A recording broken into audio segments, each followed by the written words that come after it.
Ésaïe chapitre 34. Approchez nations pour écouter, et vous peuple, soyez attentifs, que la terre écoute, et tout ce qu'elle renferme, le monde avec tout ce qu'il produit. Car l'Éternel est irrité contre toutes les nations, il est courroucé contre toute leur armée, il les a voués à l'interdit, il les a livrés au carnage. Leurs blessés à mort seront jetés dehors, leurs cadavres exhaleront l'affection, les montagnes ruisselleront de leur sang, toute l'armée des cieux se fondra, les cieux seront roulés comme un livre, et toute leur armée tombera, comme tombe la feuille de la vigne, comme la feuille morte du figuier. Car mon épée est enivrée dans les cieux, voici, elle va descendre sur Édom, sur le peuple que j'ai voué à l'interdit pour faire justice. L'épée de l'Éternel est pleine de sang, elle est couverte de graisse, du sang des agneaux et des boucs, de la graisse des reins des béliers. Car l'Éternel fait un sacrifice à Botsra, une grande tuerie au pays d'Édom. Avec eux tombent les bœufs sauvages, et les veaux avec les taureaux. Leur terre est enivrée de sang, et leur poussière imprégnée de graisse. Car c'est le jour de la vengeance de l'Éternel,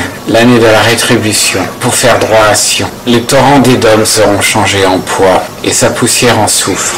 Sa terre deviendra de la poix brûlante. Elle ne sera éteinte ni nuit ni jour. Sa fumée montera à jamais. Elle sera désolée d'âge en âge. Il n'y aura plus à jamais personne qui y passe. Le pélican et le hérisson la posséderont. La chouette et le corbeau y feront leur demeure. On étendra sur elle le cordeau de la désolation et le niveau de la destruction. Ces grands ne seront plus là pour proclamer la royauté. Tous ces princes seront réduits à néant. Les épines croîtront dans ses palais, les orties et les ronces dans ses forts. Elle servira de repère aux chacals et de parc aux hiboux. Les bêtes du désert et les chiens sauvages s'y rencontreront. Les boucs s'y appelleront l'un l'autre. L'effraie s'y établira et y prendra son repos. Là, le serpent fera son nid. Il déposera ses œufs, il les fera éclore et recueillera ses petits dans l'ombre. Là aussi, les vautours se rassembleront l'un avec l'autre. Cherchez dans le livre de l'Éternel et lisez. Aucun d'eux n'y manquera, aucun ne regrettera l'absence de l'autre. Car c'est sa bouche qui a commandé, et c'est son esprit qui les rassemblera. C'est lui qui a jeté le sort pour eux. C'est sa main qui leur distribue cette terre au cordeau.